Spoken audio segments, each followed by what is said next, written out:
अस्सलाम वालेकुम dear students, कैसे हैं आप। मैं हूं फ़खर अब्बास और आज मैं डिस्कस करूंगा कि फेडरल बोर्ड का जो सेकंड एनुअल एग्जाम है जो कि अक्टूबर में स्टार्ट होने हैं, first week of October, almost 5 या 6 अक्टूबर से स्टार्ट होंगे, उनमें किन बच्चों को अपीयर होने चाहिए।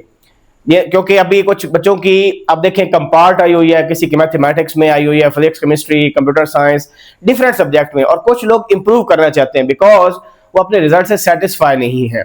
तो बच्चों को क्या करना चाहिए, क्या वाकई इंप्रूवमेंट के पेपर देने चाहिए या जो अगला साल एनुअल एग्जाम होगा 2027 में उसमें अपियर होना चाहिए।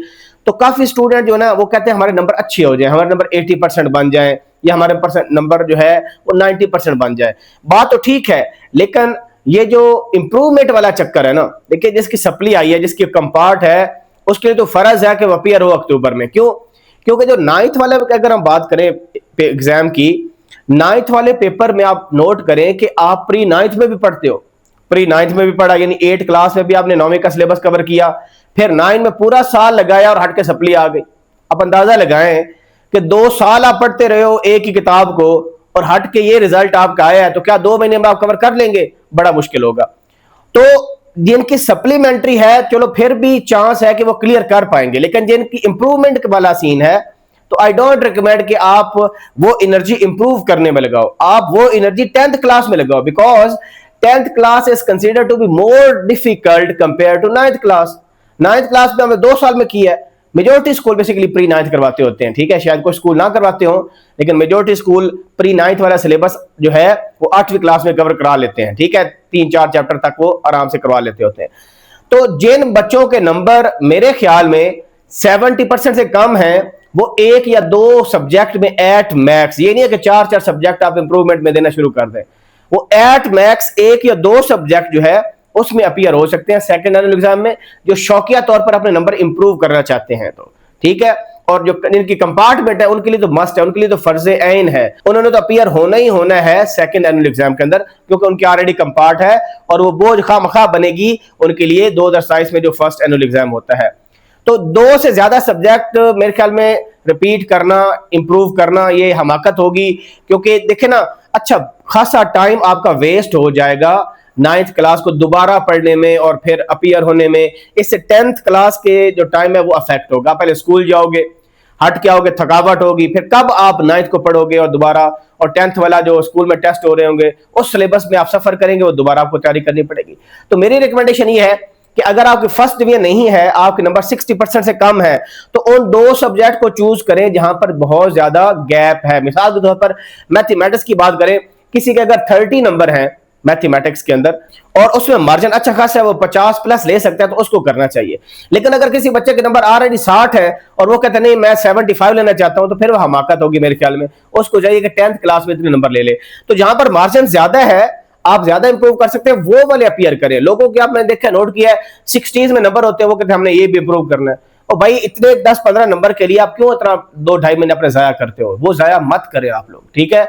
सिर्फ वो करें जहां पर ज्यादा मार्जिन है और आपको उम्मीद हो। और मैं आपके फेवर क्या करूंगा, मैं फेवर ये करूंगा, मेरा प्लान है कि 9th क्लास होगी, 10th क्लास होगी, क्योंकि जो 10th क्लास थी वो फर्स्ट ईयर में चली गई है। तो इसकी बजाय कि अभी आप 10th क्लास को दोबारा पढ़ें, समर की छुट्टियां गुजरी हैं तो खामखा आपने इतना टाइम जाया कर दिया, वो पहली प्लान अपना बनाते आप, अब दोबारा आप करोगे तो फर्स्ट ईयर में जाएं। फर्स्ट ईयर ज्यादा मुश्किल है कंपेयर टू 10th क्लास, उसमें अपनी एनर्जी लगाएं। हाँ, अगर आपके सेकंड डिवीजन है फिर इश्यूज हैं, क्योंकि फेडरल बोर्ड ने शायद 2027 से पॉलिसी चेंज की है फर्स्ट डिवीजन और सेकंड डिवीजन की, और उसकी वजह यह है कि फर्स्ट डिवीजन अब 70% पर उन्होंने कर दिया।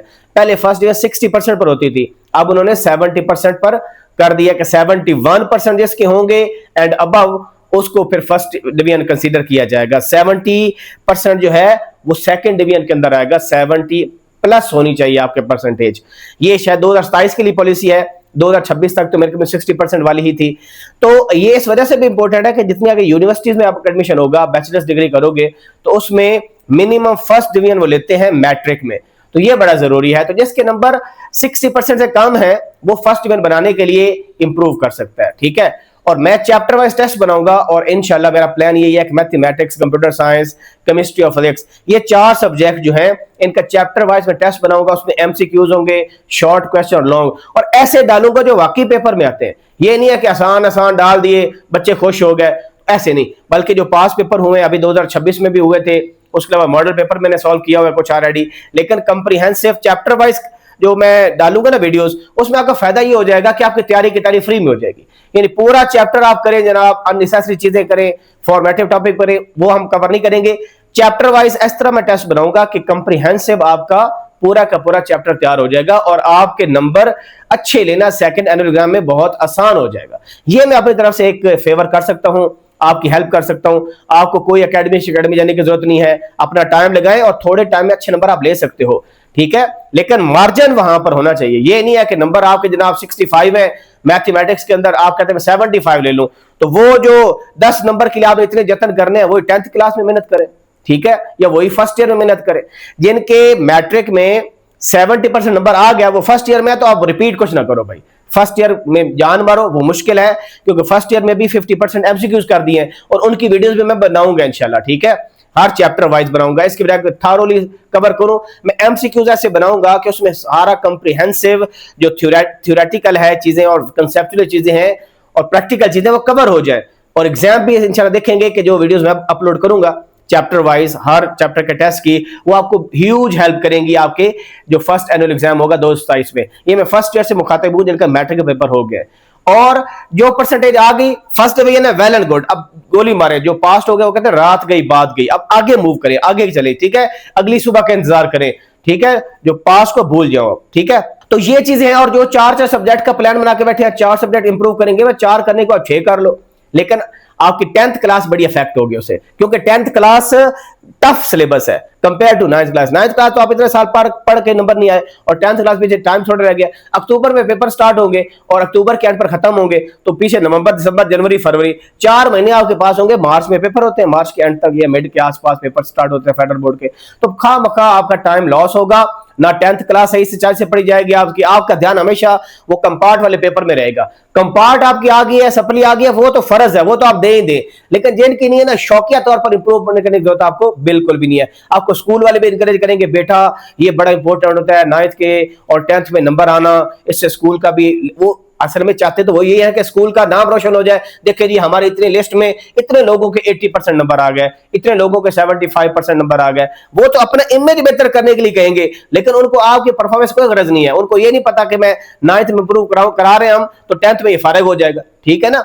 तो इस वजह से मेरा कहने का मतलब यह है कि 2 सब्जेक्ट या हद मार के वो बच्चे जो वाकई ही इस कैलिबर के हैं, उनका पोटेंशियल ऐसा है कि वो फील करते हैं कि हाँ यहां पर मार्जिन है, किसी सब्जेक्ट में 40s में नंबर है या इवन 55 से कम है, ठीक है, 52 तक है और 75 का पेपर है। अगर 60 वाला पेपर है और आपके नंबर 40s में है, 42 है, तो फिर चलो कर लें, या 30s में फिर लाजमी करना चाहिए। फॉर एग्जाम्पल फिजिक्स की बात करें, फिजिक्स में अगर 32, 33, 30 नंबर है आपके, 35 तक है, 60 तक है, तो आप ले सकते हो। और मैं इंशाल्लाह चैप्टर वाइज वीडियो अपलोड करूंगा। तो ये मेरा बताना आपके लिए इंपॉर्टेंट था कि शौकिया आप इंप्रूव मत करो, ठीक है, वो टाइम लगाओ 10th क्लास में, क्योंकि वहां पर आपको सफर करना पड़ेगा।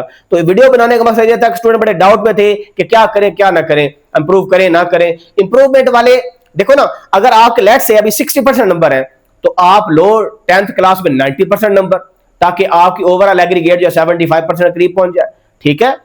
तो ऐसे काम करें ना, इसकी बजाय कि आप 9वीं में ही दोबारा पढ़ते रहो जनाब, उसी वो जो मेंढक की तरह कुएं में फिरते रहो, वही 9वीं आपने 8वीं में पढ़ी, 9वीं क्लास में, आप 10वीं में आके हट के फिर वही किताबें पढ़ रहे हो, बंदे का अकल काम ही नहीं करता फिर, ठीक है, बंदा साइको हो जाता है। वही किताबें पढ़ दिल भी नहीं करता आपका, और फिर हट के वही किताब देखने को ना, क्योंकि आपके जो बाकी दोस्त हैं वो अगली क्लास में होते हैं, आप हट के वही किताबें देख रहे होते हो, तो अंदर से भी बड़ी अजीब सी कैफियत होती है कि मैं क्या कर रहा हूँ यार।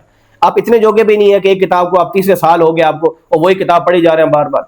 तो इसलिए मेरा कहने का मतलब यह है कि जिनकी कंपार्ट सप्ली आई है वो क्लियर करें। हाँ, अगर आपकी फर्स्ट डिवीजन नहीं है तो वो नंबर 10th क्लास में ज्यादा लो, ताकि वो गैप कंपनसेट हो सके। ये मेरा मशवरा है, और इंशाल्लाह मैं आज से कोशिश करता हूं या एक इन कपल ऑफ डेज इस वीकेंड से कि मैं चैप्टर वाइज टेस्ट बनाऊं, फिर उनको सॉल्व भी करो और अपनी वेबसाइट पर पब्लिश भी करो। और अगर आप फील करते हैं कि बहुत ज्यादा वीक है मैथमेटिक्स के अंदर, फिजिक्स, केमिस्ट्री, कंप्यूटर साइंस, कोई भी सब्जेक्ट, और आपको कोचिंग की जरूरत है, आपको काउंसलर की जरूरत है, तो मेरी वेबसाइट विजिट करें focustemsquare.com। उसमें बुक 1-to-1 सेशन है, बुक सेशंस के नाम से टैब है, वहां पर जाएं, उस फॉर्म को फिल करें, ठीक है, मुझसे डायरेक्ट कनेक्ट हो। मैं आपको वेज बताऊंगा पढ़ना कैसे है, मैं आपको पढ़ा भी सकता हूं ऑनलाइन, ये काम भी मैं कर सकता हूं। इससे आपके इंशाल्लाह देखिए ना, स्मार्ट स्टडी बड़ा मैटर करती है। आप पढ़ते कैसे हैं, आपकी अप्रोच क्या है, वो बड़ा मैटर करती है आपके रिजल्ट के अंदर। एक बच्चा सारा दिन ही पढ़ता रहता है लेकिन उसको समझ ही नहीं आती, ठीक है, वो उतना ग्रास भी नहीं कर पाता, तो टाइम पे लगाता है लेकिन रिजल्ट भी सिफर। ठीक है ना, तो मैं आपको तरीका बताऊंगा कि किन वेज को यूज करके आपने स्मार्ट स्टडी करनी है कि थोड़े टाइम में एक तो सिलेबस भी कंप्लीट हो प्लस एफिशिएंट मार्क्स भी आपके आ जाए।